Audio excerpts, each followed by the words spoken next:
What's bad about that? Nothing. Like, that's all good things. I'm not trying to put pressure on myself, saying I have to win to get in Cup next year. You need to take away something that is going to hurt these guys and cause them distress. I think that the ceiling at the Wood Brothers, given their Penske support, is much higher than Stewart-Haas at the moment. You never know when you're just going to have an off weekend. I've kind of gotten the ability to have the platform that I want, and it is my platform, and I can speak to whatever I feel like talking about. We were in the mix, and it makes it a lot more fun when you're in the mix than you are just struggling and trying to figure out what direction to go. Yeah, it's tough, and sorry for being bouncy, the roads here. It's like if you have, the all-you-can-eat buffet every single day of the week, people are going to get tired of it, right? So if it's a special thing, I think people get more excited for it. Hi, Bo!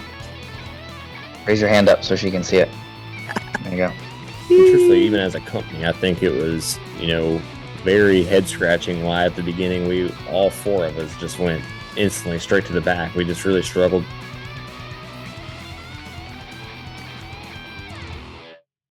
Welcome on to the Backstretch. I am News 5's Heather Williams, and I thought we would do some things a little different this week. Rather than have just one set guest, I thought it would be kind of interesting. We are at the 1-year mark of the first ever NASCAR street race. You may remember, if you've been following all 3 seasons of this podcast, that last year I did a special podcast dedicated to the first street race. I actually got a chance to go up to Chicago, check out the course ahead of time, talk to drivers and industry analysts about what the expectations are. So here we are going back for year 2, and I thought it might be interesting to talk to drivers again about what they think going into year 2, the expectations. Is it working? Would they like to see more street racing in the future? So the first half of the podcast is going to be dedicated to that. And then in the second half, we will, as always, catch up with our crew chief, Chris Carrier. His Truck Series team ran last week at Nashville. I wish they'd won, but they ran last week and ran pretty well until they got into a little bit of a kerfuffle, we'll say, midway through the race. But Stephen Parsons is doing a good job. But Chris, because he is the active crew chief, he has insight into racers and drivers and things in the industry that you might not get a lot of other places. So I always feel like when we can't catch up with Chris, we should catch up with Chris. So that's what's going to happen. The first half is going to be a special report called Back to the Streets of Chicago. And then, as always, we'll check in with Chris. So without further ado, let's head back to the streets of Chicago.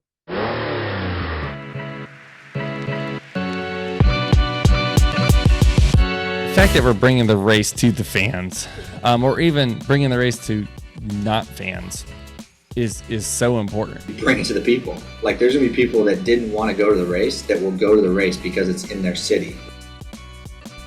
In just a week, the streets of Chicago have been transformed from just another city to a city with a racetrack on its streets. Road course ringer Joey Hand. There's people that are going to come to Chicago because most of the tracks we run, or a lot of the tracks we run, are in places that are kind of on the outskirts and a long ways from a city. There's going to be, so a ton of people are going to be like, oh, it's in Chicago?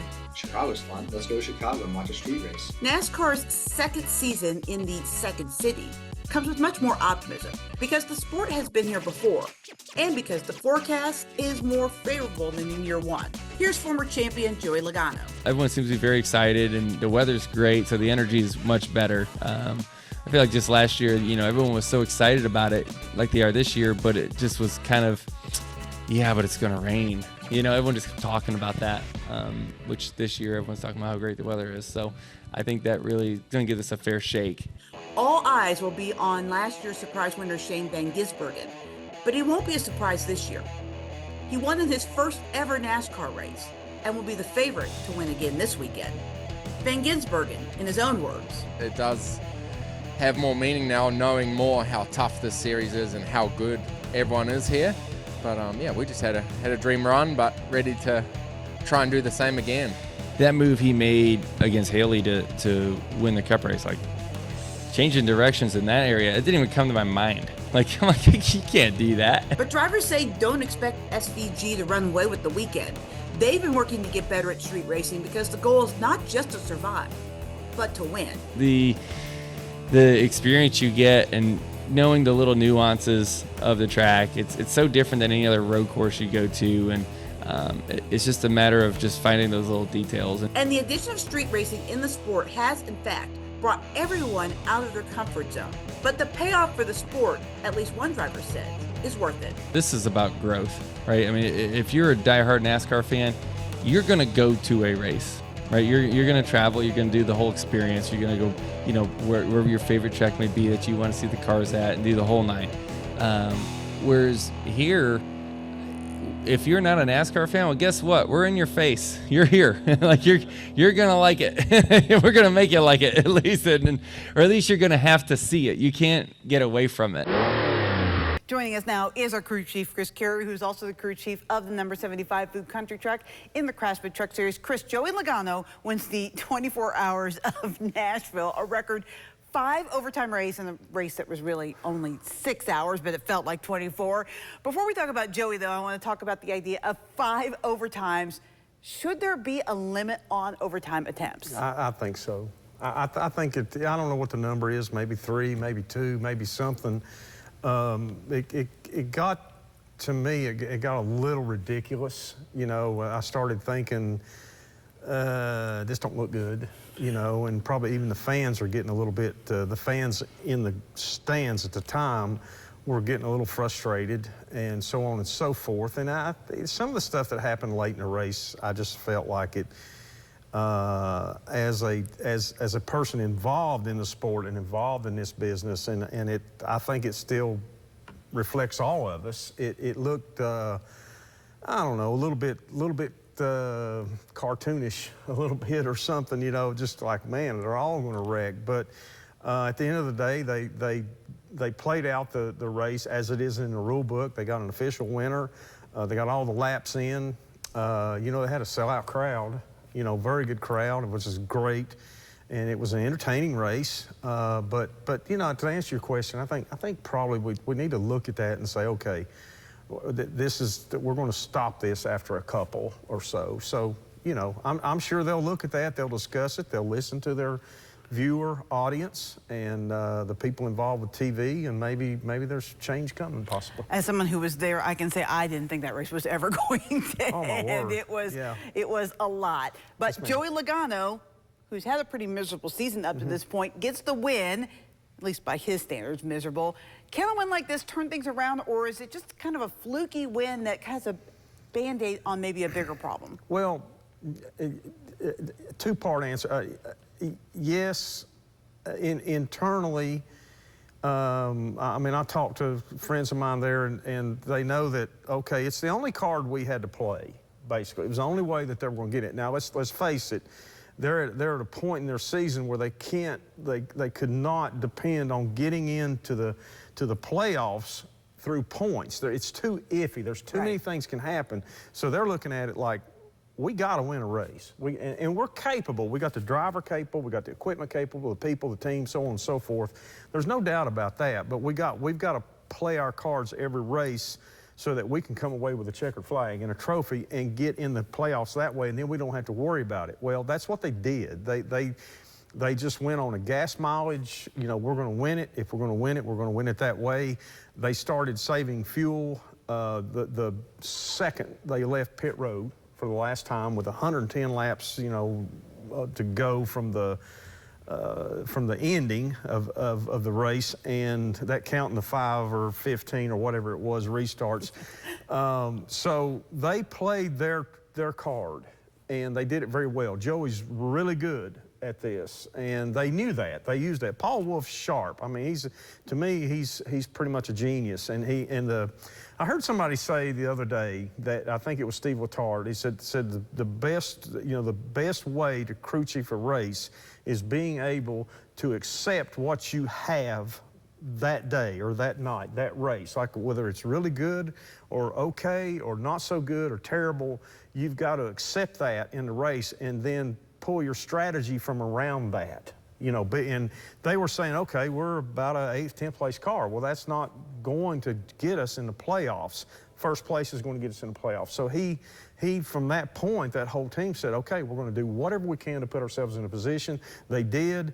The whole team, the engine tuner, Mark Nichols from this area, to the guys that put the car together, the crew chief, the driver, did an outstanding job of playing that card. And they come out with a trophy. They're in the playoffs. Now they can start worrying about, okay, let's just get our stuff better for the playoffs. Maybe they go trying a little bit of stuff. Maybe they do a little testing, in-race testing, whatever, but they know they've got that team in the playoffs. So good, kudos to them. I mean, they deserved it. In the middle of the race, you just said, I don't know about that. But at the end of the day, they came home with a trophy, and that's all that matters. Mark stopped me in Victory Lane and said, I got a message for people back in Abingdon. Hi, Mom, we won. So that's Mark. Congratulations to them as well. Carson Hocevar was fined 25 driver's points and some money for what NASCAR deemed intentionally wrecking Harrison Burton under caution. Your thoughts on that fine? Is that about right for the crime? Nope. Not enough. Not enough? Not enough. I say sit him out, a couple races. These guys make enough money. There's the points. He's not, I mean, it hurts, yes. It's like a pow, really hit on the wrist. But now this guy's had trouble before. Coming up through, he's caused some issues. He's had a history. And to me, this is just something that's like telling a school kid that keeps stealing other people's food or keeps doing whatever. You give him like, okay, we're going to make you sit in timeout for 10 minutes. He said, well, this ain't so bad, so I'm just going to keep on doing it. I sit him out for a couple races. I think that needs to be the deal. You need to take away something that is going to hurt these guys and cause them distress. And that's when to do it. Your owner, your sponsor comes up and says, what do you mean you're not going to run the next 2 races? What are we talking about? That's going to stop it. So points aren't enough? You don't think points are not enough? No, I don't think points. I don't think money is enough. I think we have to be proactive here. I mean, because of today's in the world we live in, what's happening, yes, there is a lot of pressure on to perform. But now these guys are in the top series. They're in the top 3 series. Truck Series 2, I say top 3 series. They're in the top 3 series. They're supposed to be the best there. They're supposed to be the most professional there. That was totally uncalled for. What he did was totally uncalled for. It was unprofessional. It is not deserving of a ride in cup racing. And you got to make an example, or it's just going to go on. And I really feel like they struck out on this one. So we'll see. Yeah, I think they missed an opportunity to punish him during the race too. I think they probably should have held him a couple. Right there. Yeah, or at least held him a couple laps. They should have done something there. It's kind of like your dog. You got to get him in the moment as well as down the line. You got to shock him, and you got to make it hurt. Say, okay, I'm not going to cross that fence no more. And anyway, we'll see. All right, happier news. Josh Berry is headed to the Wood Brothers in 2025. What do you think about this move for the Tennessee native? I think this is an opportunity for both parties, meaning driver and team, to better themselves. I really do. I think he's going to be going to a place, an excellent team, because let's face it, it's a Wood Brothers team, who are my heroes as far as that goes. Eddie, Lynn, all the Wood, they are the heroes in my sport. They've been around so long. They are part of Penske Racing. The equipment and stuff is watched over, and he's going to get Penske Racing quality equipment, and he's going to have help. Now, who they put around him, I don't know about all that. I'm sure it's going to be good moves for him. I think he's the type driver that, even though he's been in cup racing a short time, that he is going to bring knowledge and bring experience, and I think the observations he will give them, especially at certain racetracks, but there's places that he can probably help the company, that he can help Wood Brothers and Penske Racing and the Ford people, whoever it might be, that he can make judgment, he can make comments, he can make observations that's going to come back, and it'll be information that they can put in their pile of information, and it may make not only him better in the 21 car, but other people better. And I think the guy's got talent. He's come along. I mean, Stuart Haas is we're not really sure exactly where they're at. They're going to be in cup racing, but the team as now is crumbled and gone away. So I think this is a good opportunity for all. And I don't know him that well, but to drive for the Wood Brothers is iconic. Yeah, I told somebody earlier today, I think that the ceiling at the Wood Brothers, given their Penske support, is much higher than Stewart-Haas at the moment. Oh, he has the opportunity to go much higher. No question. You're exactly right. No question. I think, I don't want to say the sky's the limit, but he's going to jump into somewhere there, and I think it's going to gel, and I think he might be a dark horse for next year in 2025 to come out, he's still gaining experience to kind of catch up on that level. But let's face it, now he's raced for a long time. Right. He's not no spring chicken. He's run a lot of late models. He could have Ryan Blaney-esque success at Wood Brothers. Oh, absolutely. I mean, absolutely. He could be a guy like that. I mean, he's young enough, but yes, he's run a lot of races. He's done a lot of racing, and he knows how to work on a car. He knows mechanics. He knows how, the mechanical side of it. Obviously he learns. He soaks up like a sponge. So I think it's going to be pretty cool to watch this and see how it unfolds, and then see how as it goes along how it may just energize the whole camp. So we'll see. The NASCAR Cup Series will take on the street course in Chicago this weekend. What can we expect on the course in its second season other than Shane Van Gisbergen's probably going to be pretty good? I'm sure he will, and I'd say he'll be the betting favorite or whatever. I mean, I guess a lot of people maybe don't like the street course. I think people that don't really like road course racing are probably really don't like the street course a little more. So bah humbug to them. Yeah, bah Try humbug. something new. But I'll be honest with you, if you watched that last year, if you sat back and watched the race, and I did, man, I thought it was tremendously entertaining. Yeah. And it was a different challenge. It was a lot of things different, foreign, brand new to everybody there, even the people covering the race. And that was kind of cool too, to watch that and listen and see how they went about doing their job. And I thought they did a great job. And I think now they've been there 1 year. They kind of know a little bit of what to expect, how to prepare a little bit better. Drivers, crews, teams, back at the shop, at the racetrack, the whole people, even the spotters probably have a little bit more idea right now how they can help their drivers and when to talk and when not to. I'm looking forward to it. I've got now to where I'm kind of a fan of cup racing at home, and it's like, this is like, you know what, this is going to be pretty cool. I want to watch this again. To me, it's what the road courses used to be for drivers. Yeah. Because it takes them completely out of their element. Right. All of these drivers are good on the oval.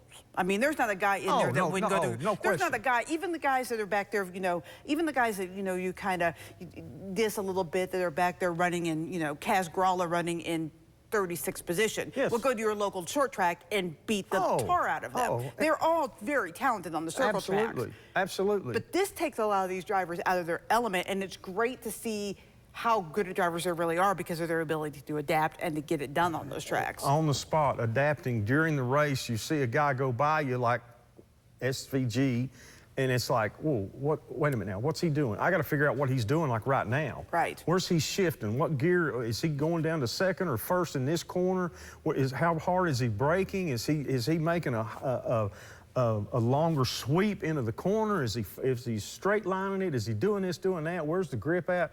That's where, and like you just said, these guys are the best stock car drivers in the world. So, and no, they're not at a tri-oval. They're not at Bristol. They're not at Darlington. They're not at Charlotte. They're not at Daytona.